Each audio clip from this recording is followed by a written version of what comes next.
Good evening, and welcome to another episode of Mowing After Dark here on the College Football Mafia channel. I am, of course, your host, Moen, joined by my co-host with the most, Rock and Rant. How are you doing tonight, Rock? I'm doing good. I'm starting my boycott of Pop-Tarts, but other than that, I'm solid. No more frosted cherry for at least a week. All right. Let's start off. I want to say rest in peace to Jimmy Carter. We've lost another president. Whenever we lose any president, it's a sad day. But President Carter, whether you agree with his politics or not, was a great man. Did a lot of humanitarian effort after his presidency. Look up his work on the guinea worm. I know I donated to the guinea worm thing, Habitat for Humanity. The list goes on and on. Hopefully they lower the flags to have staff for the next 30 days because even if you didn't like his politics or his presidency, Jimmy Carter was a tremendous human being. Absolutely. And if you're always looking for some place to volunteer at and you want to learn something at the same time, doing it for Habitat is an excellent place to do it. There might be some days where you're literally just doing a workout and lugging concrete into pits. But everything I learned about electrical work and drywall, I learned from doing Habitat. So, and I used it later. So it's a great place to do that stuff. And what he did there was pretty fantastic. Absolutely. And now we'll take care of a little business, as the American dream would say. We're going to go to the pay window, baby. If you want to leave a super chat, a super sticker, become a member or gift a membership, you can do all that by clicking the little cash icon down there by the chat window, baby, and make the American dream proud. All right, Rock and Rant, we are going to talk about 2024. This is our final Mowing After Dark of the year. We're going to cover some of what we think are the top 10 stories in college football, not only in season, but out of season. But first, give you a chance to vent. If you want to vent about the Miami Hurricanes, please do it now. You know what? I don't really have the vent. My main vent is people not knowing from their ass from their elbow online, but I blame that more on Mario than anything else. You know, and you can attest, I told anyone who would ask me, I would not bet any daily fantasy on how long Cam Ward would be in that game. It was pretty well known if you were in a place to know without giving it away to your opponent that I had no expectations of Cam Ward playing the full game. It was always everything I had heard, take it whether it was like just rumors upon rumors or fact-based rumors. I'd like to think it was probably more the latter based off some of the circles I run in. But I expected Emory to wind up playing. I think was always the plan. So the narrative, in my opinion, that Cam Quinn on his team is a crock of crap. But I don't blame people for making their extrapolations there, because when there's no pregame hype saying anything like we're planning on playing both quarterbacks, a great send-off for Cam, and we'll look to see what we have in the quarterback room for the season and whether we need to go in the damn portal, which we clearly need to go in the damn portal. Despite whatever the hype was earlier. That's what I think happened. So I'm more pissed about the thing that pissed me most off about the game is not the outcome of the game, though I would have liked to win and I would have liked the optics not be so bad. The thing I'm most concerned about is probably the best way of saying it is any thoughts that the staff had that Emory could be the guy before the game even started.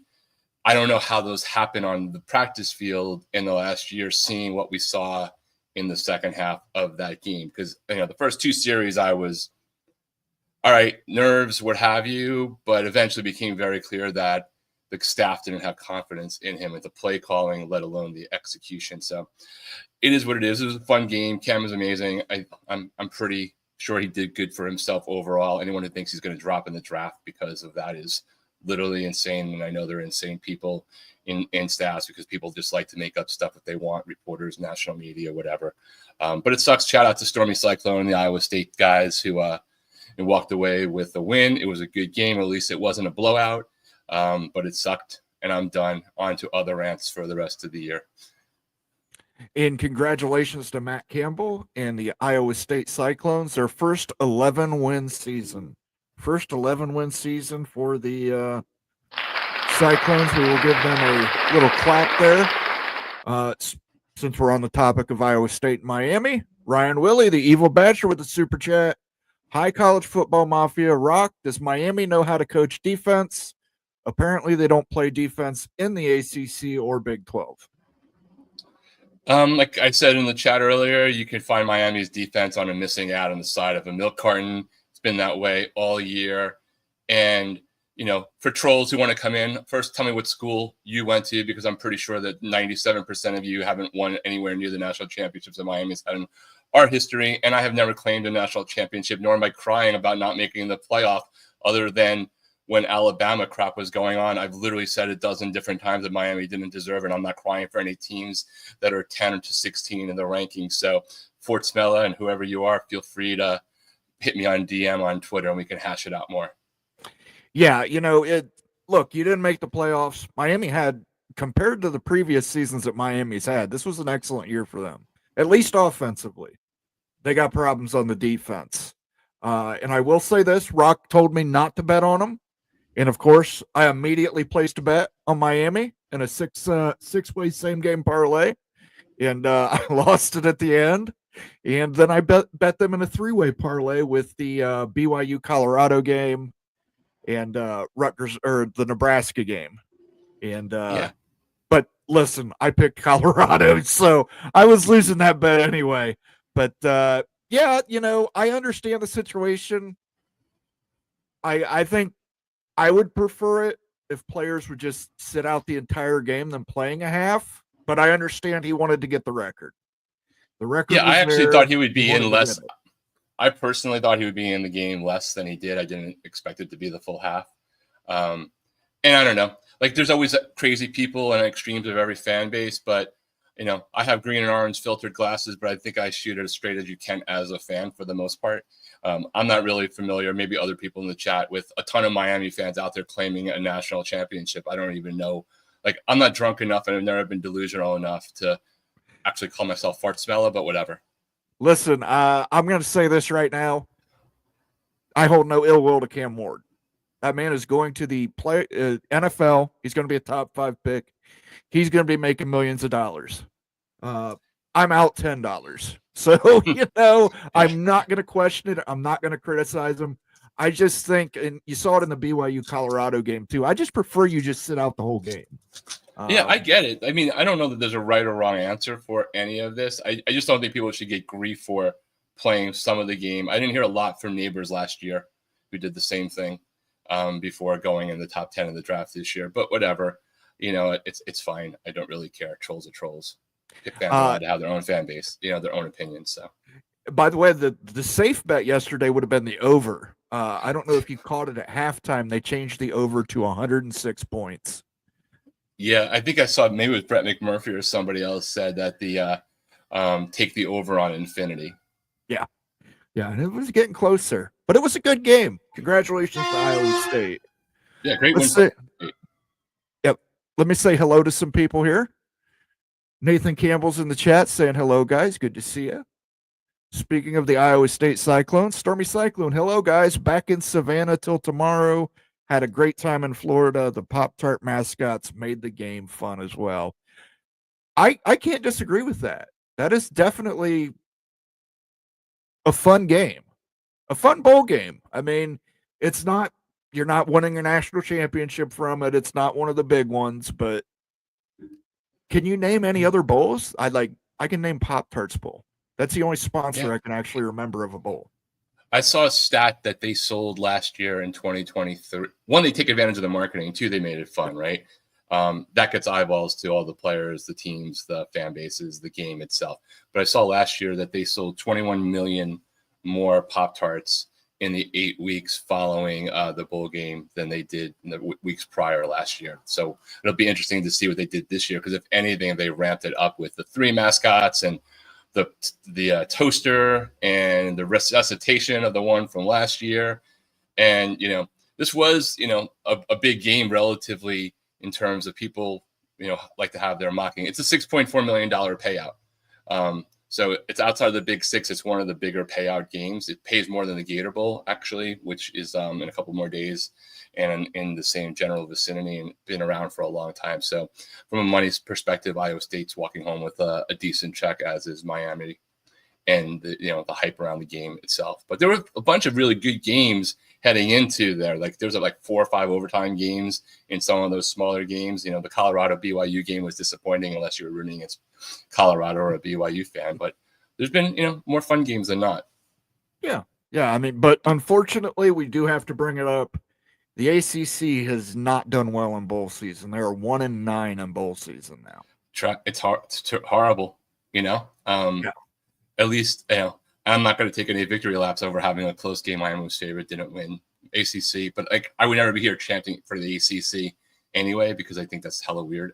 Regardless, but the ACC has been pathetic in the bowl games. The only time I root for people by conference is this coming 4 games in the playoff because that's the enemy of my enemy is my friend zone. Fantastic. Have a safe travel on the way home, Stormy Cyclone. Glad you enjoyed the game. Jan Holk's here to say hey, all. Jan Holk, all the way from Slovenia. Thanks for dropping in. Cinnamon Pop-Tart was sacrificed for the greater good, I think.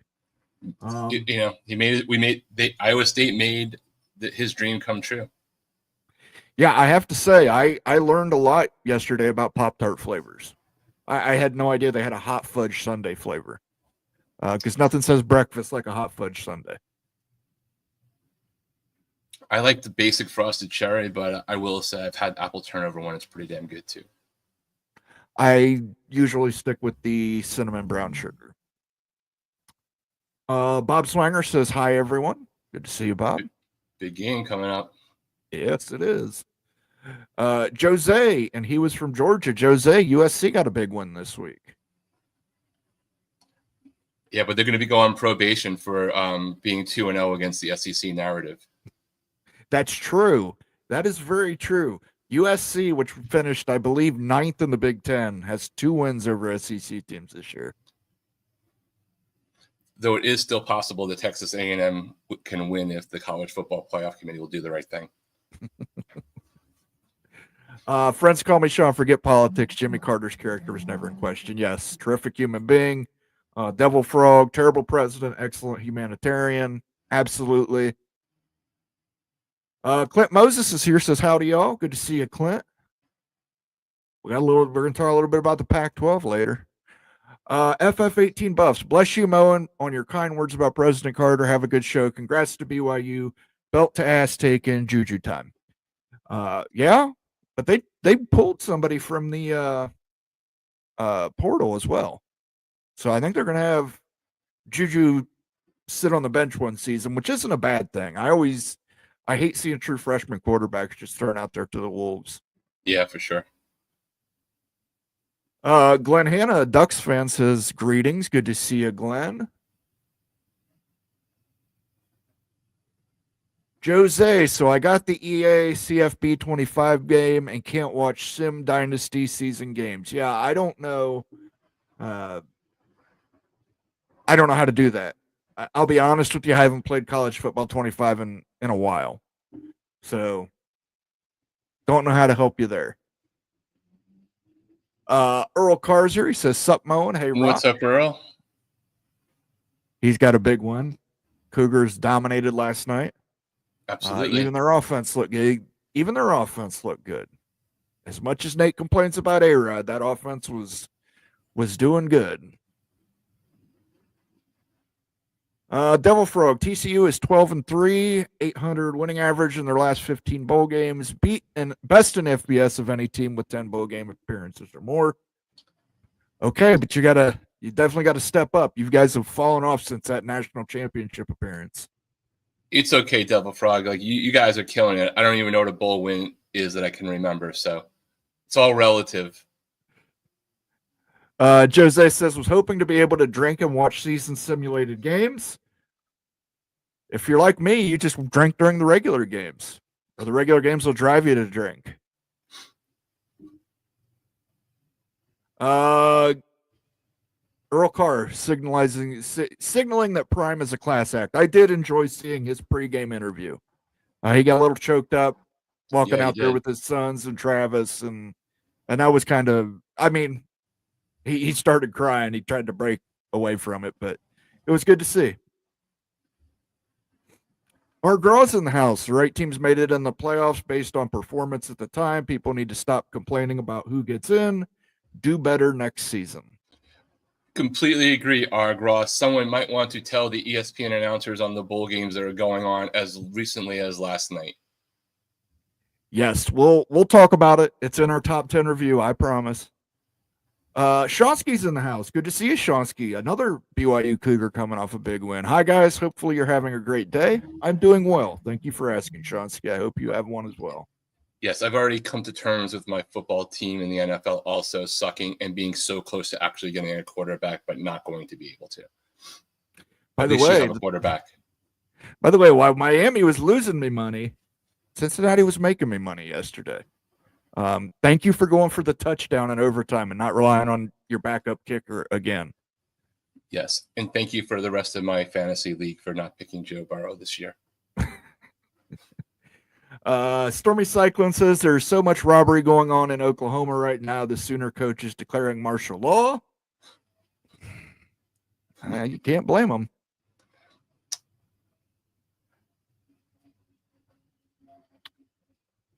More to blame for childhood obesity, sugary cereals, or Pop-Tarts. I think it goes more to lack of exercise. I would call it parents. There you go. Yeah. Parent your because that junk crap was all around when a lot of us were younger. And in theory, there were even less healthy options available that weren't just literally getting carrots from the produce section. So, it's not always one thing. Stormy Cyclone, Rock, I don't care what anybody says. Ward is a cool customer. I think he's a better pick than Sanders. If I'm picking quarterbacks, I probably would pick Cam Ward. I'm biased. I would absolutely pick Cam Ward. Yesterday was proof. There's a culture thing too with him. Like, as someone who's watched Miami there and Washington State guys, I know I have probably a better sense of less about just the on-field thing, but what he did in the room, despite the issues, despite the crap of a fight on the side, which I still don't know what the hell happened there. But overall, now we'll see whether it sticks or not. I have no idea.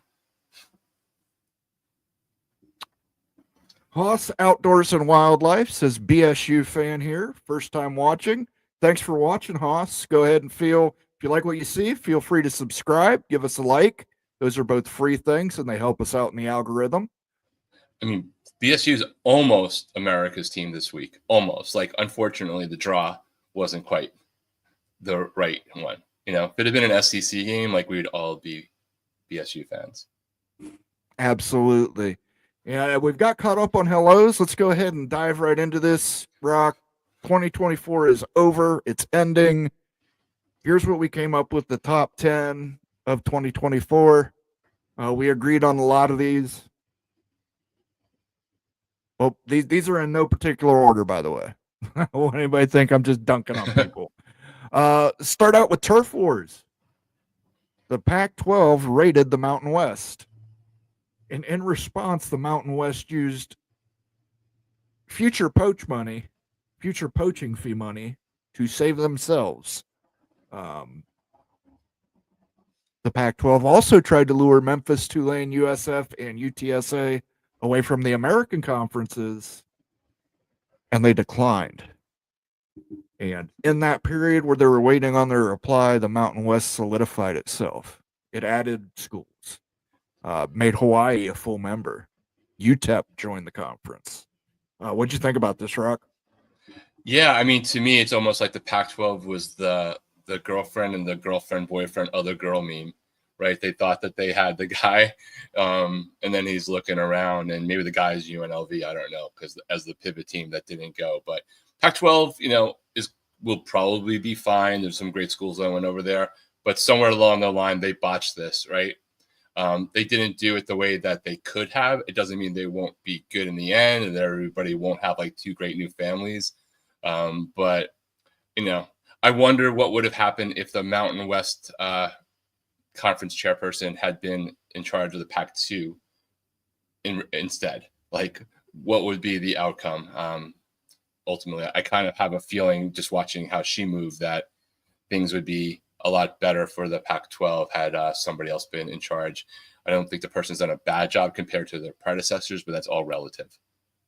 Yeah, the Pac-12 suing to try and avoid the poaching fees. Their argument is probably one of the dumbest arguments I've ever heard, that they didn't have any leverage in the negotiations and that's why they're trying to get out of them.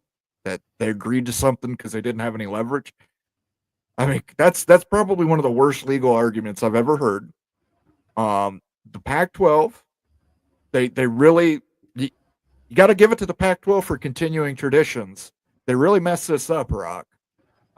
They started with 6 teams with hopes that Memphis, Tulane, USF, and UTSA would join. In that time period where they were waiting for a response, the Mountain West was able to respond themselves, solidify their conference, use those poaching fees to pay off some people. UNLV and Air Force got an extra 6.8 million for staying in the Mountain West. But to me, there's only room out there for really one West Coast conference. I don't think we need two. I think the Pac-12 really messed this up. Uh, I don't know how it's going to resolve.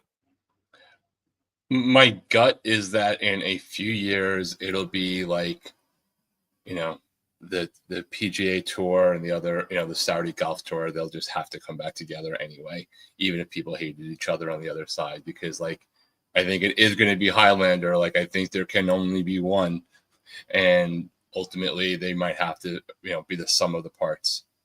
But for now, it is what it is, right? They blew it. They need to get their act together and just play it out for a couple more years while everything develops. Absolutely. And billable hours remains undefeated. Colorado State, Utah State, they're filing lawsuits over the exit fees, not the poaching fees.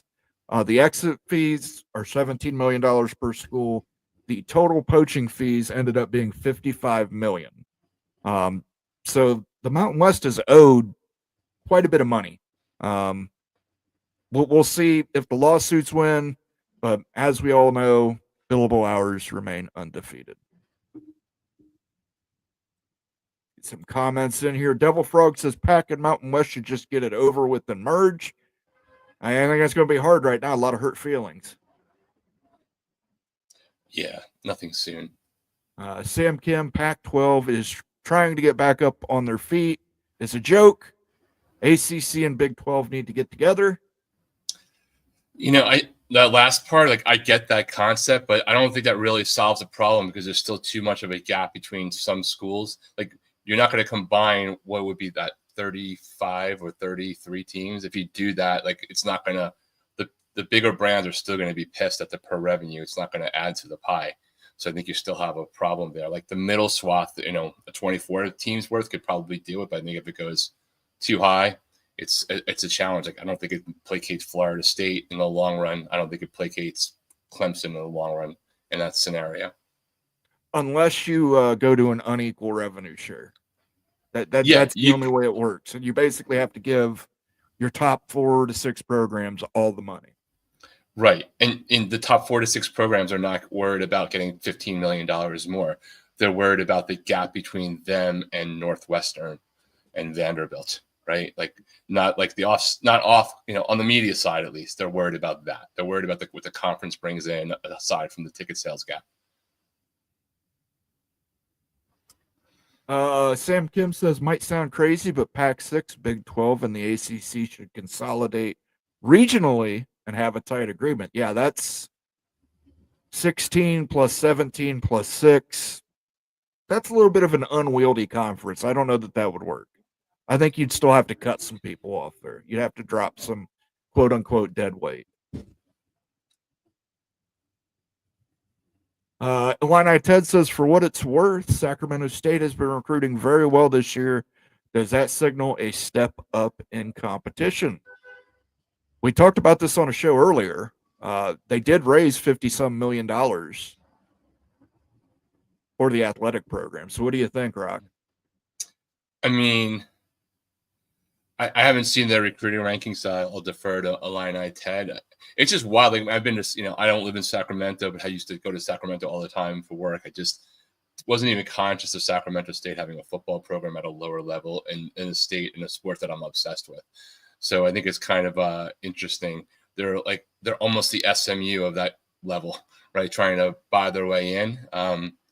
And maybe they have more deep-pocketed alumni and local business interests that can make it happen. I mean, money can solve a lot. We've seen that, right? We've seen schools come in that are been around forever and get the right money and the right investments into the program and the right coach, and suddenly things change. So anything's possible. When people are desperate and you're the last hot person available to them, even if you're not really that hot, you look a lot hotter.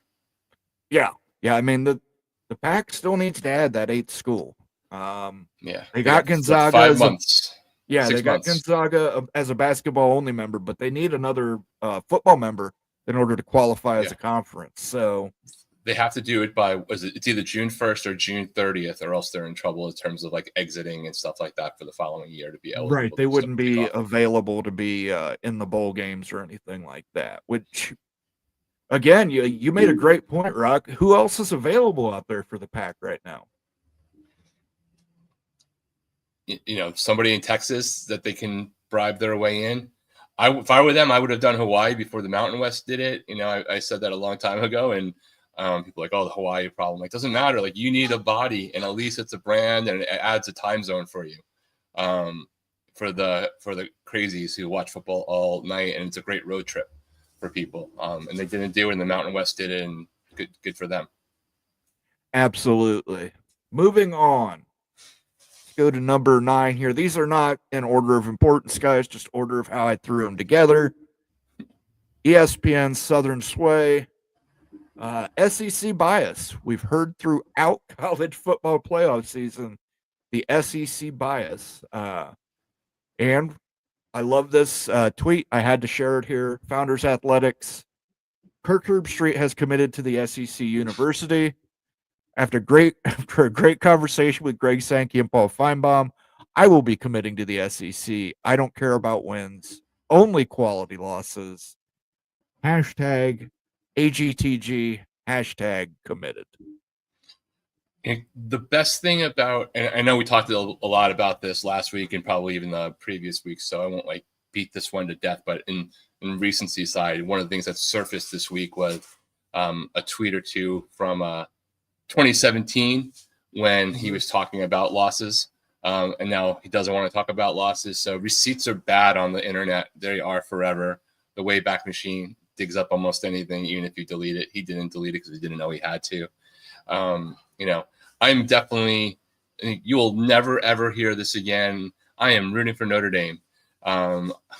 It's one of my, it's painful to say, but I'm just so sick of this. I want a couple of schools to dethrone the SEC this coming round of the playoffs, just to help put a few more knocks into it. Absolutely. And let me say, I'm not a Notre Dame fan, and I'm not going to root for them, but I wouldn't be upset if they won. I would not be upset if they beat Georgia, and then we can just get all the SEC, and then Arizona State beats Texas, get all the SEC teams out before the final, before the semifinals. But we shall see. It was interesting, other media, they've started calling this out. It used to be they didn't talk about it, but I mean, you can see some of the headlines here. College football playoff reactions feature SEC bias, dishonest analysis. Big Ten banter. ESPN should be embarrassed by college football playoff coverage. ESPN isn't even trying to hide how bad it wants Alabama in the CFP. Heather Dinich comments spark controversy over Alabama. SEC bias at ESPN. And the thing that really surprises me is the SEC is an ESPN property, essentially. But so is the ACC, and they have not missed a moment to shit on the ACC this postseason. Now, granted, the ACC is 1-9 in bowls, but even before that, right, they were taking shots at the ACC in defense of the SEC. Absolutely, they were, and they also were. They're half partners with the Big 12, and even if you go back before the playoffs, and there were moments on College Game Day where they were saying, "Why are we even picking an Arizona State game?"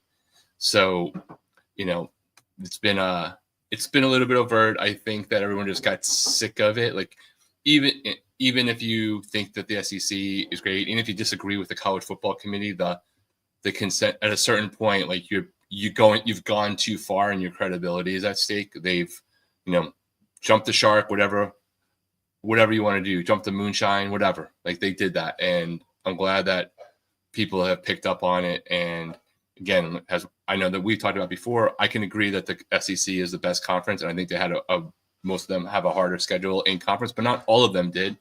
And they weren't as elite this year as they've been in the past. And both those things can live together. Yeah, it's, you mentioned it in a tweet, but I'll bring it up again. Who else could have united the college football world besides ESPN? The Big 10, Big 12, ACC, and G5 can all agree on something for once, and that is ESPN is so far biased to the SEC. It's hilarious. Reasoning and logic jump out the window. Opinions change like the breeze when it affects an SEC team. Last year, Florida State's wins didn't matter. This year, Alabama's wins did matter, and ignore the losses. Yep. I mean, does ESPN realize how hard it is to make me have to defend Florida State? And I'm all on board defending Florida State from the hypocrisy of ESPN, because I still want people to call balls and strikes fairly. Sam Kim says, semi-surprised Heather Dinich didn't get more hate. Not a chick hater, but she is so mid. I don't watch ESPN anymore. I'm not surprised, Sam, because in the hierarchy of stupidity, she barely ranks. She's just outside of the playoff committee. Like, she's just outside of the top 12 because there's so many other idiots ahead of her. Yeah, and if you missed it this week, Feinbaum on Monday, Ari Wasserman from On 3 went on Feinbaum and basically lit him up for the first 15 minutes of the show. If you have if you have ESPN, Disney Plus, whatever, you can watch the first 15 minutes. I thought he did a great job. You might want to check it out. I also, I think he had part of it in his podcast. The thing that was annoying, though, was like Feinbaum just asked him a couple questions, let him rant, and didn't engage in a debate. And then, of course, as soon as he was gone, just like callers from the SEC just, dance on him instead of having like an actual conversation. Our friend Timothy Green's here. Good to see you, Timothy Green. Hope you're doing well. Hope you have a happy new year. I agree 110% on the SEC games. I hope they both lose as well. Haas Outdoors and Wildlife says a no SEC semifinal would be wild. Could you imagine ESPN having to broadcast a no SEC semifinal? It would be a glorious kickoff to 2025. Devil Frog says Dinich is the female Feinbaum, or rather Feinbaum is the male version of Dinich. Feinbaum is 73% iguana.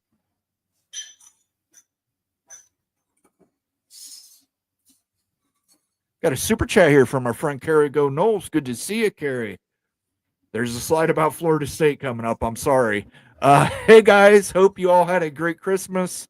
Hey, Rock. My Knowles are making big moves in the portal. Should have a respectable team in 2025. Well, we'll let you cook, Carrie. We appreciate the super chat. I hope you had a Merry Christmas as well. And you have a good New Year. I will let you cook. Eventually. Let him cook. There we go. Let him cook now. Let him cook.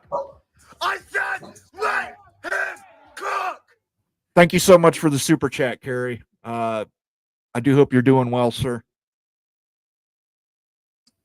All right, we'll move on. I know I don't want to make this into an SEC hate fest. It's not an SEC issue. It's an ESPN issue, guys. You can't be the leader in sports and basically have a bias to one conference because you have the contract for it.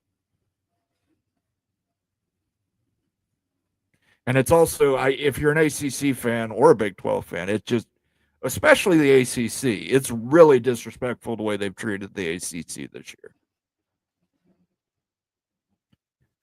All right, moving on. The blind side. One of my favorite topics. College football officiating, corrupt or clueless? Oh, I think it's just clueless. I'm not a big conspiracy theorist, so I will probably almost never wind up on I don't think they're competent enough to professionally execute corruption, if that makes sense, right? So, but what I do think is this is the only thing that is uniting college football fans at all, because I think no matter where you're coming from, beyond the usual, we got ripped off, there was a serious issue. And it might be just like the framework of how replay review could and should be adjusted to make it a little bit better, even improving it. Just because it was one way one year, it's changed a dozen different times. There might be some changes there, but it's clear that the standards for college football refereeing are not the same. There's no one central governing body over officiating. There's a lot of part-time refs in, over the outcome of games that are earning millions of dollars of revenue. And it's time that probably stops. So whether it's just the four major commissioners, the P4, the G5, all of them together, like coming together and unifying on that would be an excellent idea. Yeah. And I mean, it's across all conferences. You can see here, Illinois game, they were upset about that Illinois game. There was a bad call at the end of that. The Virginia Tech Miami game, the touchdown that was reversed. You can argue what you want to argue about it. That crew, if you actually read that article, I didn't include it in here. That crew had been suspended prior one time for another game-ending decision where they missed 4 penalties. Big Ten actually had to go out of their way and change the rules based off of the Gophers' recovered onside kick that they ruled was illegitimate based on a foul that never occurred. And the ref who threw it was not on the line. So they actually changed the rule on it. Georgia-Texas game, we can all remember that. The trash raining down on the field and the refs and them playing slow-mo on the big board and the refs basically picking up a flag. They had called the penalty. They had started to assess the penalty yards.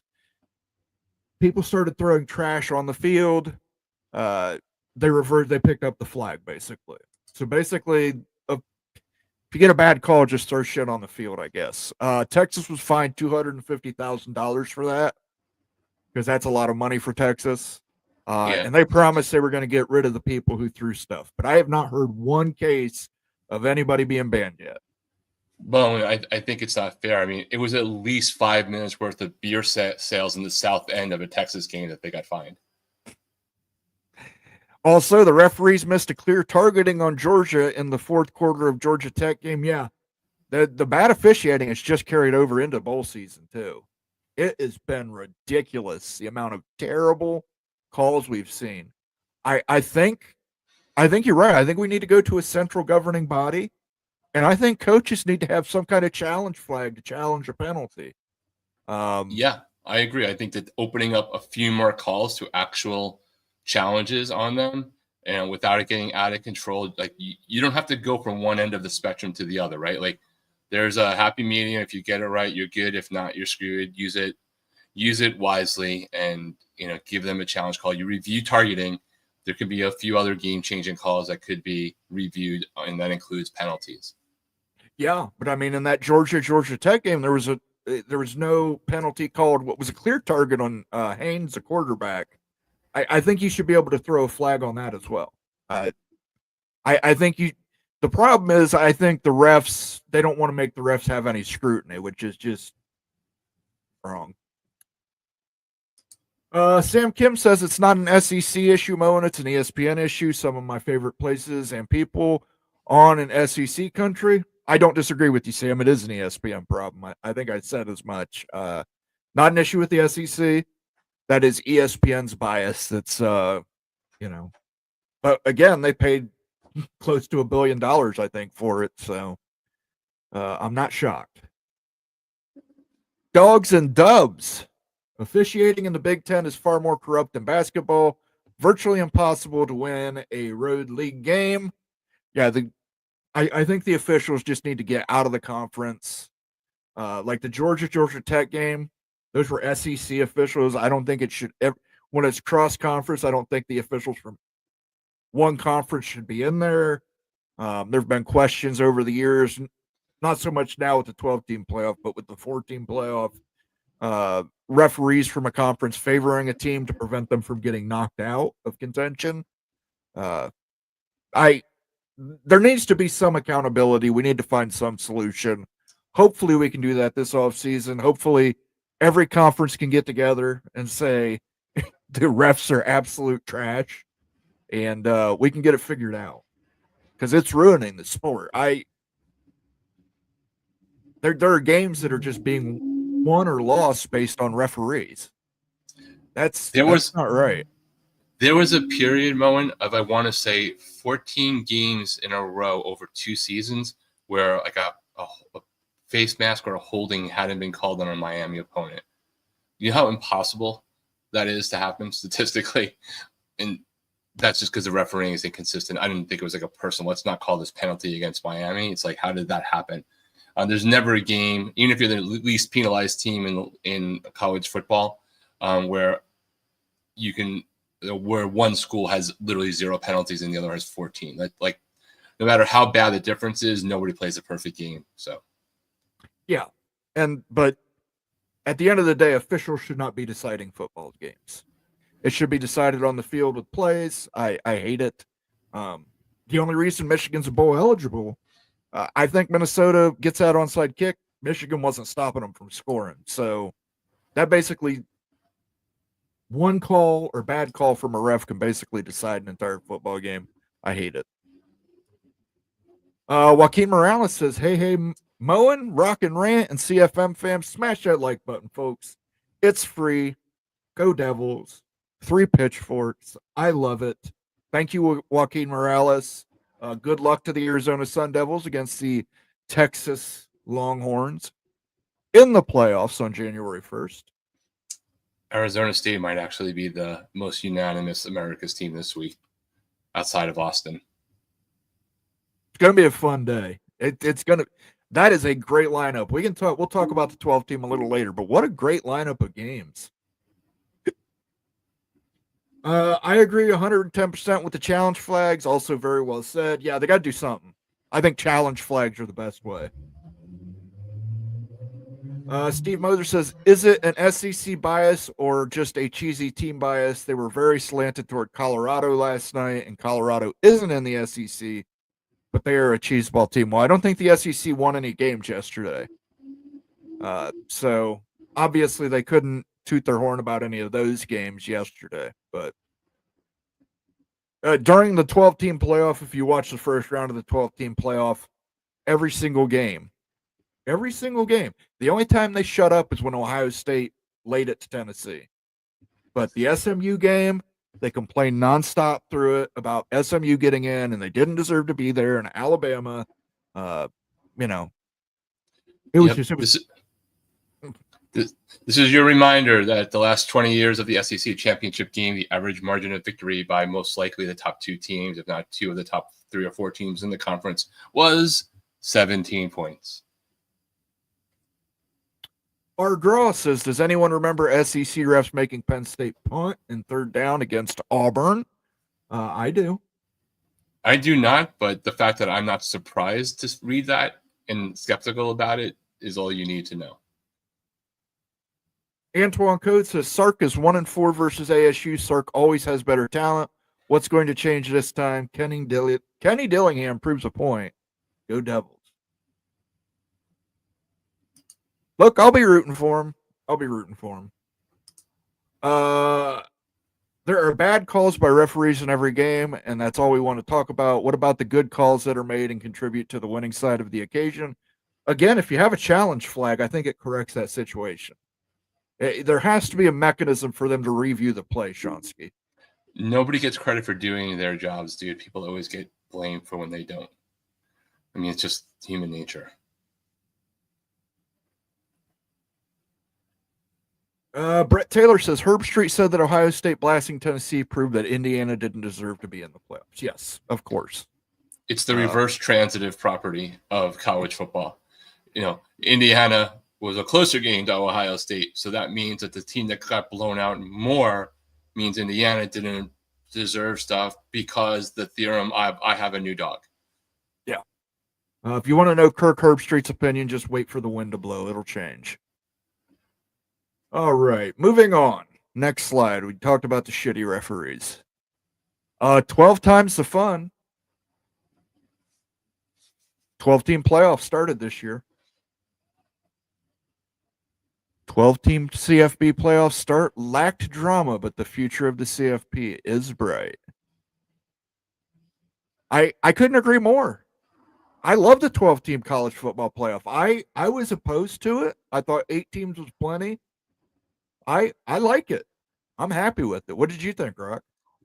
I was more into college football this year, all the BS and business side and politics side of it aside, more into college football this year than any year ever. And it wasn't because Miami was good, because that had nothing to do with why I was watching Boise State at 10:30 at night. Like, I know way more about all these other conferences. It's been less focused. All those games are more interacting to each other. You could all play things out. Even in a way that you don't when you think about basketball and the seeding. Like, you're looking at that bracket, but you're not necessarily thinking of all the ramifications of, like, oh, Navy has a shot now, in the same way on a national scope, because it's just so, a lot less teams to think about. So for me, the first week results didn't matter. It was exactly what's happened in all the other things we talked about last week ad nauseum. Margin of victory. I don't care about teams that cry who were 10th seeded or 16th and didn't make it. I just don't care. You had a chance to do it. The best teams are in the playoffs at a minimum, and I was well more vested in the entire season because of this than the 14 model. And I think a lot of people were in that same boat. Yeah, here's the thing. The first round did lack drama, but there's nothing to say. This is a first year, guys. I like a lot of people are extrapolating from the first year and thinking that's going to be the norm. There's going to be seasons where 12 beats number 5. It's going to happen. Yeah, it didn't happen yet. It's statistically, it's statistically going to happen. But look at what we get in the second round because of that. We get the Oregon-Ohio State matchup. That is going to be a fantastic game. It's in the we get it in the Rose Bowl too. We get a historic Pac-12 team against a historic Big Ten team. Now they're in the same conference. We thought we would get the rematch in the championship game. We didn't get that. Now we get the rematch in the playoffs for all the marbles. Whoever wins this game is going to be a heavy favorite to win the national championship. That is fantastic. Arizona State against Texas. Again, underdog story. Arizona State, most people picked them to finish last in the Big 12. I picked them, I think, to finish next to last in the Big 12. They are now representing as the Big 12 champion, facing off against a former Big 12 team in Texas. Come on, man. The SEC developed Texas over years and years to make them the program that they are, so much so that all of their past championships should count in the SEC. You are going to get fined, Moen, by the SEC propaganda police. The SEC hasn't started writing me a check yet. If the SEC, if Greg Sankey wants to come in the chat and drop some money on a super chat, I would be more than happy to talk to him. But until then, we will remain unbiased. You got Penn State versus Boise State in the next round. I think that's a good game. I think Penn State's probably going to dominate it. But listen, you got Ashton Genty. You got a puncher's chance, I think. Then we get Georgia versus Notre Dame. That's awesome. I love it. Shonsky Rock, I was just trying to say that Miami has celebrated from those calls in the past because of your brand. Oh, yeah, Miami's definitely been benefiting from the good guy syndrome. I remember this one game. I don't know. Do you know what game I might be thinking about? Oh, it was clearly Fiesta Bowl game. It was clearly with a penalty that came late and took away a championship game because of the brand, or like the celebration penalties are like actually implemented because of Miami. And then when everybody else does it, it was okay. Yeah, absolutely. Sorry, Shonsky, I'm just messing with you. Listen, I mentioned earlier that referee team had been suspended by the ACC once prior. It was because of the Miami Duke game where Miami had the return, the kickoff. Oh yeah, that was like 7 or 8 years ago. But it was hysterical. But it was that was a bad call by the refs there. Yeah, bad calls are bad calls, regardless if they help your team or not. I mean, hell, if you're Texas, you just throw trash on the field to get rid of bad calls. So, Darth Ducky says automatic bids are dumb. I disagree. I like automatic bids. I like to make sure that the Big 12, the G5, and the ACC have access. Otherwise, you're going to see the committee start just loading it with Big 10 and SEC teams. We ended up with 4 Big 10, 3 SEC this year. 3 SEC. So I'm fine with it. Yeah, I don't. The automatic bids in one form is okay. I think the seeding thing is the one that I think more people can probably rally around readdressing. And Sam Kim brings that up. Auto bids are okay. Auto seeding is dumb. Is it possible to have 2 rounds on campus stadiums, or does it have to expand to do that? That is based on their bowl contracts. They still have to fulfill those bowl contracts. So until those bowl contracts expire, that second round is going to have to be played at those bowls. Yeah, and you have, in order to have everybody have a home game in the first round, you'd have to go to 16. Anything less than 16, you either need 2 teams or 4 teams to do a bye. So 12 or 14, mathematically, you have to have a few of them have buys in order for it to work out to when you get to the quarterfinals. At 16, you could have 8 home games, though, and no buys, and still do the bowl tie-ins for the Big 6 bowl games. Oh, Haas Outdoors and Wildlife says it'll probably take some time, but I finally feel like my Broncos have a real chance to win a national championship. They've got an opportunity. That's a lot more than they've had in the past. So, a lot more than they've had in the past, Haas. So, I mean, it's going to be tough, though. You're going to have to beat a Penn State. You're going to have to beat the winner of Georgia Notre Dame. You're probably going to have to beat the winner of Oregon Ohio State. That is a tough road to hoe, as they say. And Antoine Coates comes back and says, in a year of crazy, what if ASU wins the whole thing? Again, tough road there. You got to face the winner of Ohio State, Oregon. And I think that's going to be tough. I mean, I don't see that happening, but like in this season, there's been how many different things none of us saw happening. The fast forward into the future of the moment when it's like the Judas Priest video from like 50 years ago, if you got another thing coming and the guy's head blows up at the end, that would be the collective heads of Greg Sankey and ESPN if that were to happen. And I would just get the biggest bag of popcorn you could possibly buy at your local movie theater. Scanners. The movie Scanners, where the guy's head blows up. Best head explosion ever. Seminoles nosedive. Florida State goes from undefeated ACC champion to their worst performance in 50 years. Finished 17th in the ACC. I believe that's dead last in the ACC, correct? It's dead last in the ACC, yes, correct. Yeah, just terrible season for. We're not going to dwell on this slide too much, but basically Florida State, Norvell received a massive extension at the beginning of the season, had to restructure that contract and give back $4.5 million to raise funds for players. It was a donation, Moen. Come on, man. It was totally voluntary. Let's just look at some of these. Florida State's football disastrous offense aged Duke's first ever win over the Seminoles. This is a Duke's first. Just imagine that. How long have they been in the same conference? And this is Duke's first 90s. Win over them. Yeah, that's incredible. North Carolina, who got absolutely handled by UConn yesterday, beat Florida State 35-11. Notre Dame absolutely crushed them. It was like 30-some points by halftime. Absolutely terrible year for Florida State. They've made some moves in the portal, like Kerry Go-Knowles mentioned, but they're going to have to do a lot of work. They brought in a new DC. I just don't know if it's enough, but yeah, they need to find a quarterback is what they need more than anything else, because QB play this year was awful. Defensive line play for them was awful. Good luck to the Seminoles in the next season. This one stings, though. This one stinks because there were high hopes. A lot of people, myself included, had picked Florida State to win the ACC this year.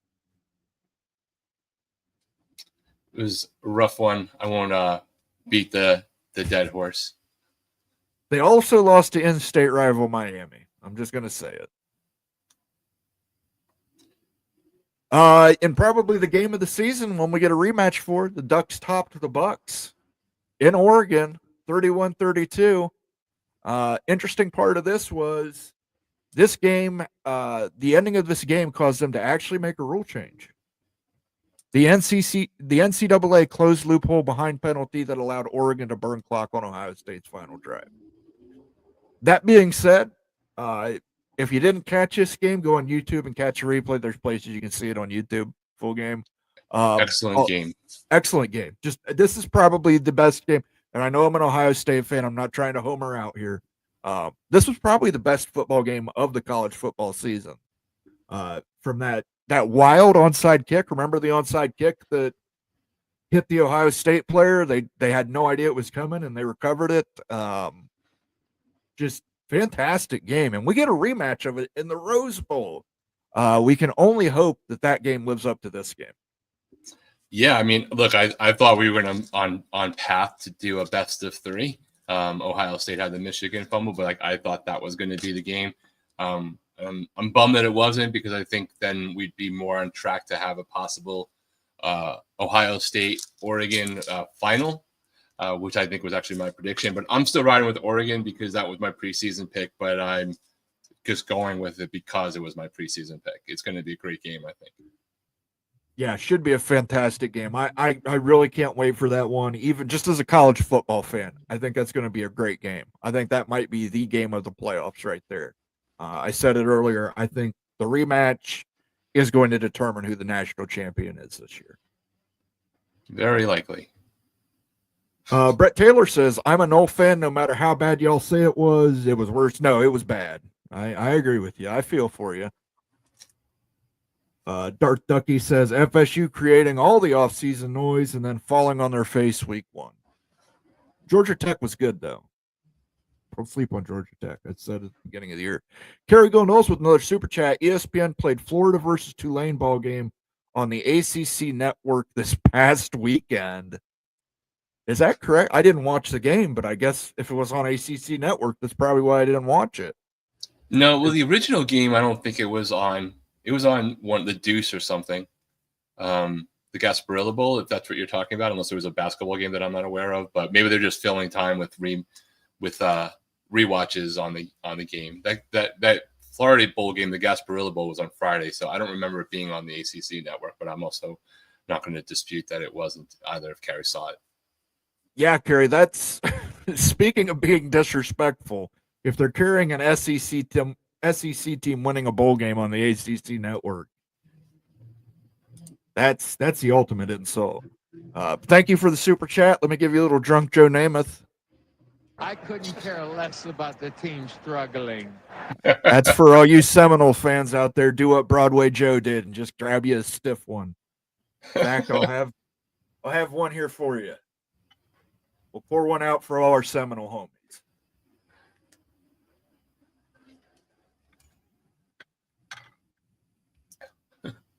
Too funny. Thank you for the super chat, Kerry. It's much appreciated, sir, helping us keep the lights on here at the College Football Mafia family. Justin R. says maybe ESPN thinks the ACC should go away and the ACC network will be changed to a G5 network come 2028. No idea why they showed it. Yeah, you got me. It doesn't make any sense. Doesn't make any logical sense. Is there normally an ACC tie-in in that bowl game? No, only thing I could think of is if they were using both, the other channels to do bowl rewatches because ESPN2 and ESPN had a bunch of games. Literally no idea why, other than taking another dunk on ESPN for just being ESPN, if that's the case.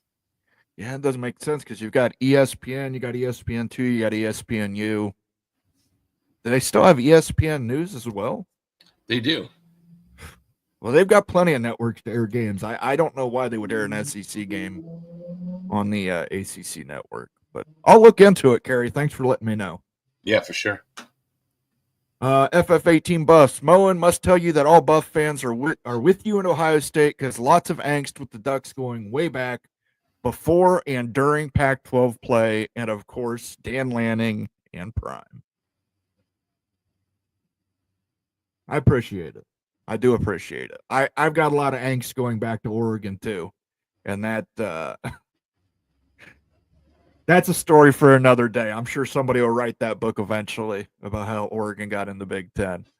Shonsky says, LOL, I hate it, Moan, because you are claiming stuff done by other conferences at different times. It's like the Big Ten Network has nothing to show without them because of how awful the Big Ten actually.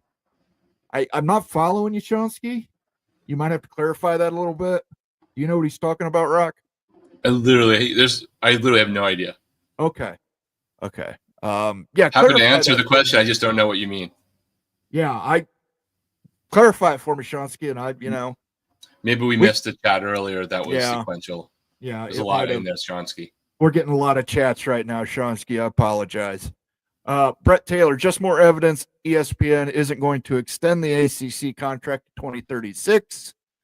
I will say right now. I think they do because it's pennies on the dollar content for ESPN. They're underpaying the ACC. Yeah, they could. I could think you might see a restructure of the contract. Maybe they take off some years and restructure, add some more money. I don't know, but I think that that the idea that the ESPN is going to completely opt out of the contract by February 1st is just not going to happen.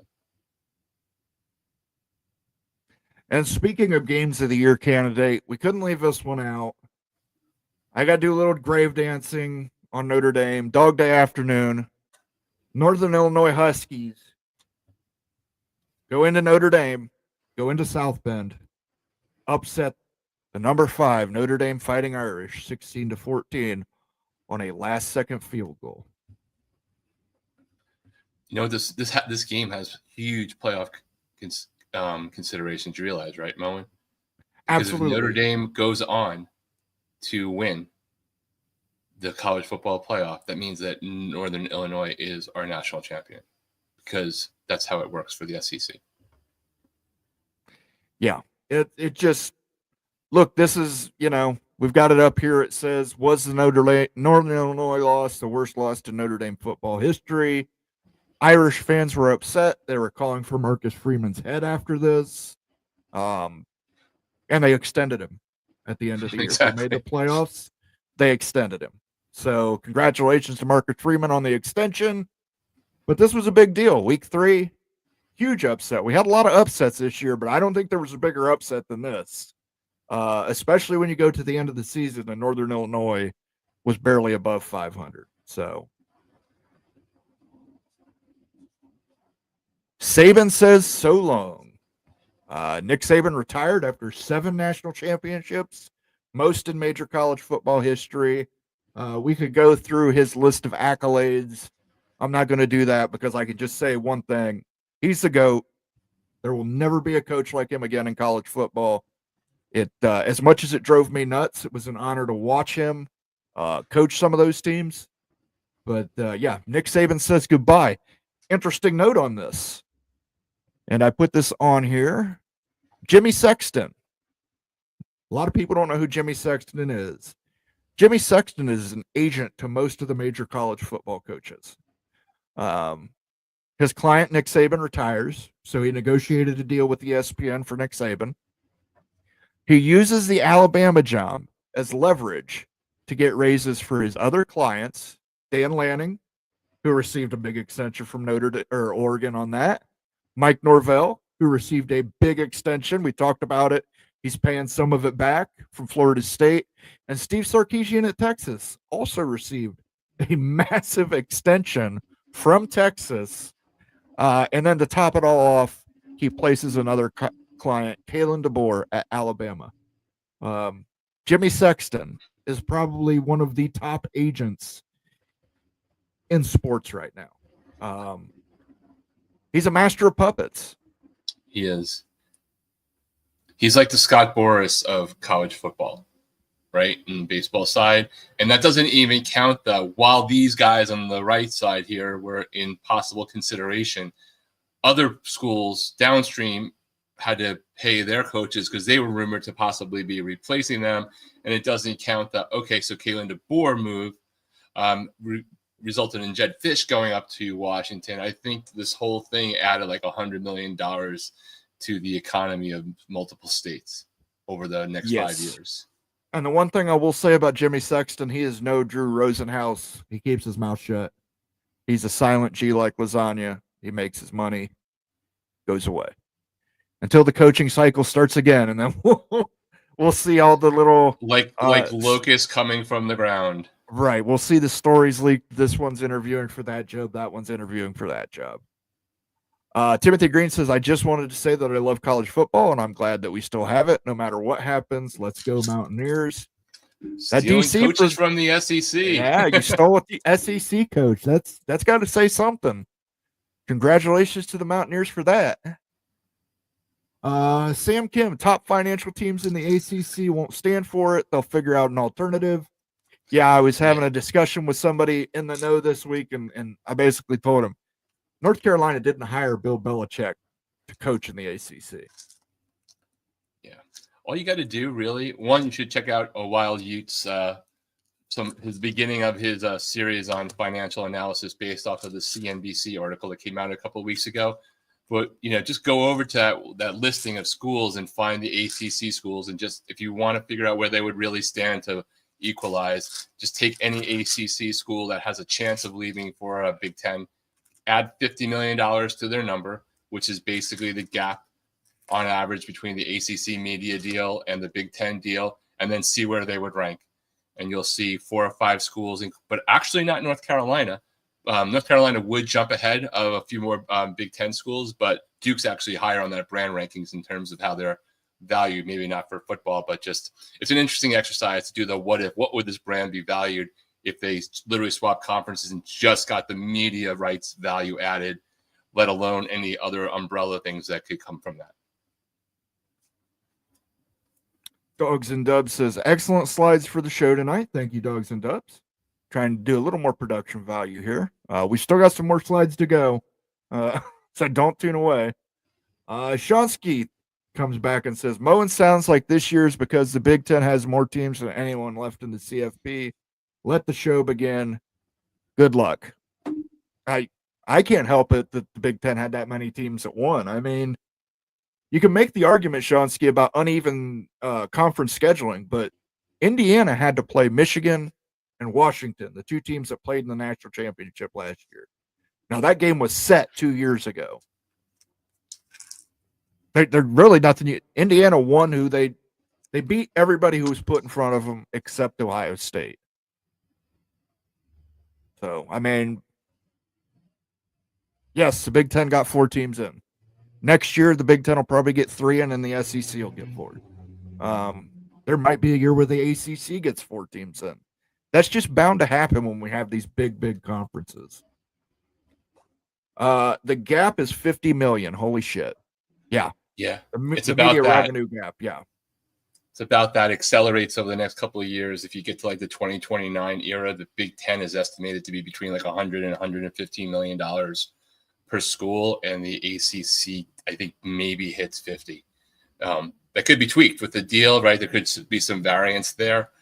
Some of that is offset for the schools with the 3 new schools coming at different rate shares.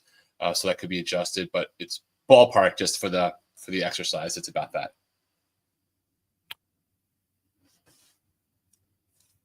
Justin R says, back to the Gasparilla Bowl thing. The tie-ins are AAC versus SEC or ACC.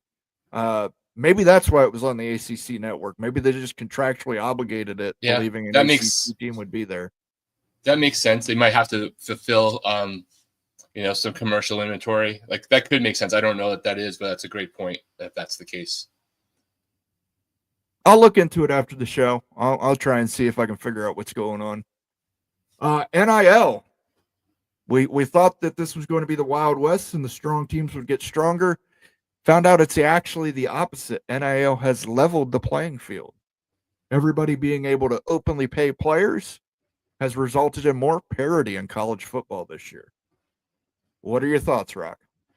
I think it's 100% what happened, right? Everybody, because those players, they'll sit there and go like, what's the benefit of me sitting and waiting for my opportunity versus going somewhere else and who wants me and paying me $150,000 or $50,000 or $250,000 and not having to sit, because I can also still, if I really want to, transfer again up and level up down the road if I need to, if I don't get the money that I want, at least in the wild west, without any collective bargaining or actual things in place. So I think we've all seen that. We'll see whether that's the trend. It wasn't that way for a couple of years, right? Because people don't have their act together. But we've now seen schools that had the means but not the interest, Duke paying millions of dollars for a quarterback. We're seeing other schools that maybe don't have all of the means, but they're putting money behind things, and you're seeing people make transfers to other schools in their conference, leveling up. So I think it's been a big part of the parity. You look at Indiana, you look at Arizona State, two programs that were both picked well in the bottom of their conferences, and good coaching and wise talent evaluation alongside NIL fix those things fast. Definitely. And we can look at some of the upsets here. Vandy upset Vandy had a very good season this year. They won their bowl game too. And some of that you've seen Pavia, however you want to pronounce it. He actually I call him the new Cam Rising Part 2. He actually sued to make his JUCO years ineligible and give him more eligibility at the FBS level, and they have basically let that slide. They still disagree with it, but they're letting him do it. I expect to see a lot more of that happening. But we have seen some fairy tale seasons this year because of it. Georgia Tech. Absolutely. Georgia Tech. Look at Georgia Tech's signing class, guys. They've got some monsters in there that are going to Georgia Tech. And that's unusual. I mean, Georgia Tech is not generally where you think 5 stars are going to land, especially Georgia kids.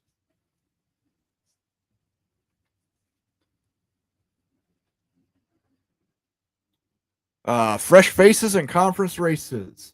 Oregon, inaugural season in the Big Ten, outlast Penn State to remain unbeaten, win the Big Ten. SMU, first season in the ACC, they make history by clinching an ACC championship game berth. They ended up losing that game, but they went there. Texas versus Georgia, again, another new team and a new conference goes to the conference title game. And meanwhile, let's look at some of these teams that went over. Utah Utes finished 13th in the Big 12. Preseason, they were picked as a playoff team. They pretty much everybody picked them to be competing for the Big 12 title. Absolutely. I know I did. Yeah. First year in the Big 12, they finished 13th. USC Trojans with Lincoln Riley had a couple Heisman Trophy winners there.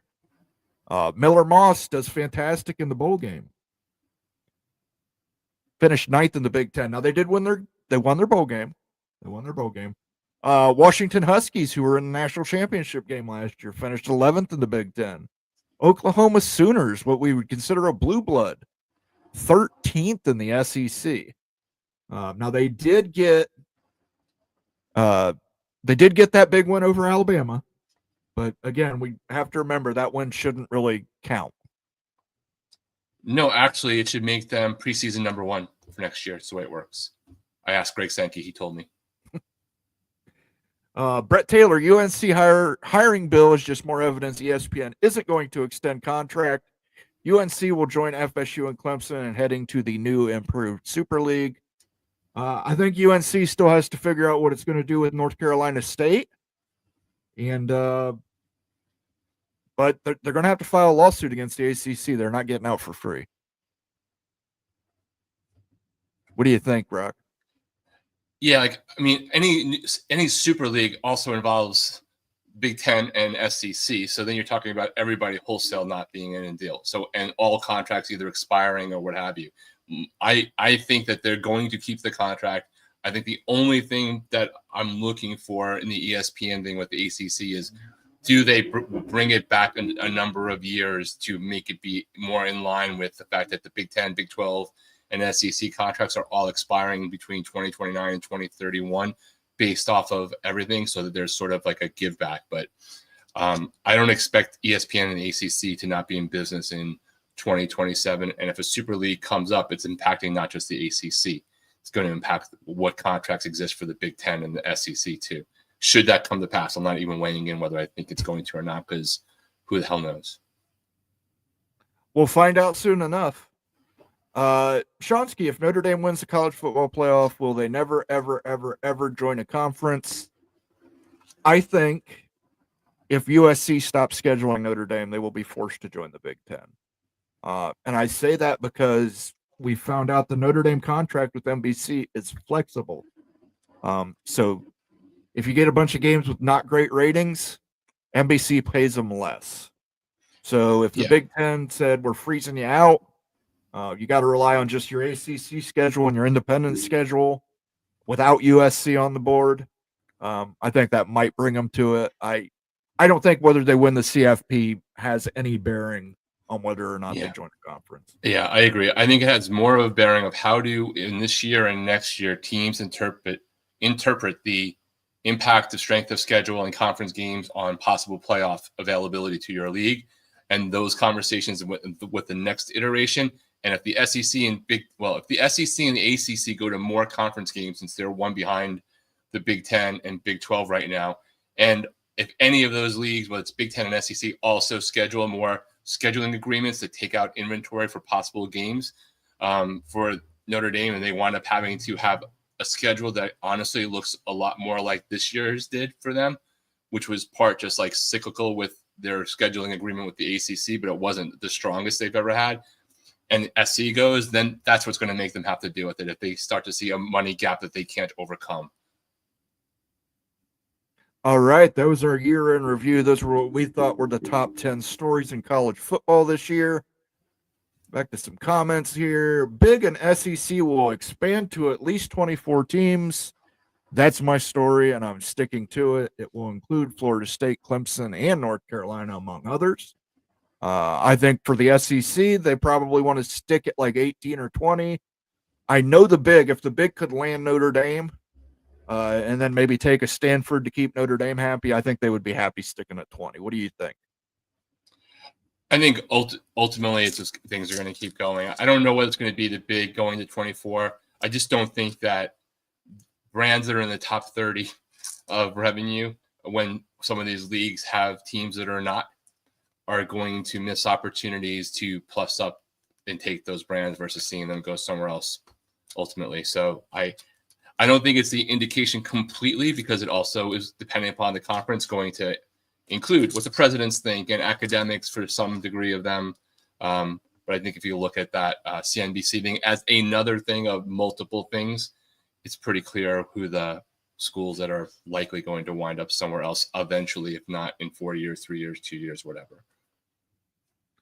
All right. And what do you think about Miami? Where does Miami land in that? I still think ultimately it's like more likely to be in the Big Ten than anywhere else. You know, like my theorem of Miami's TV ratings floor was because we sucked so bad for 20 years, and that was the worst it was going to be, was proven pretty obvious this year. As soon as there's like a heartbeat, the ratings went up significantly and carried it despite having a pretty weak schedule. I think ultimately that happens, but you know, I have no idea what's going to happen for Miami next year. You know, I know that I don't believe Emory Williams is going to be the quarterback of Miami. I think it's a better shot that there's a portal quarterback that still hasn't entered yet, or that Luke Nickel, who's coming in as a high school, Mr. Georgia for football and Elite 11, has a better shot, I think, of actually taking the field there. So I don't think we're going to do a 2-10 thing, but right now, you know, in terms of just next year and like what impact it has on the long-term thing, that's still to be seen. All right. I think we will wrap it up with that comment. I want to thank everybody for stopping by tonight for our year in review. If you're still watching, go ahead and give us a like if you have not done so already. If you're new to the channel, I saw a couple new faces in there today. Please subscribe. That helps us out tremendously as well. And I will say, let's have one more drink to the 2024 college football season. Let's go get drunk. Yeah.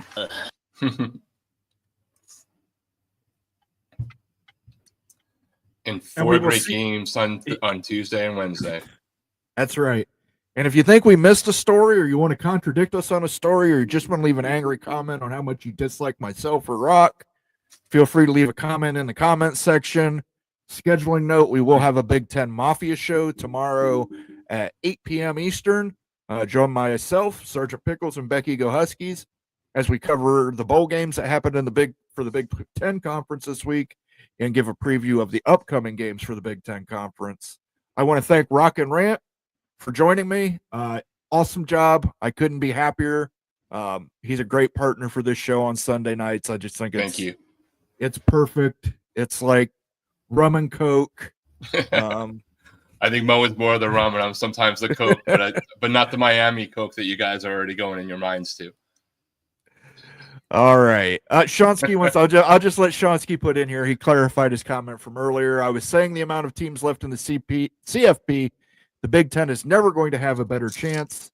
Let the games begin. I think the fact that Oregon, Ohio State, and Penn State might be the 3 best teams in the playoffs is probably going to affect it more than anything. But we'll see, Shonsky. We'll see. Sure. And in 2025, find somebody who loves you the way Shonsky likes exclamation points and question marks. It's true, Shonsky. We love you, brother. Have a happy new year. To everybody else, have a happy new year. We will catch you next Sunday, and peace out.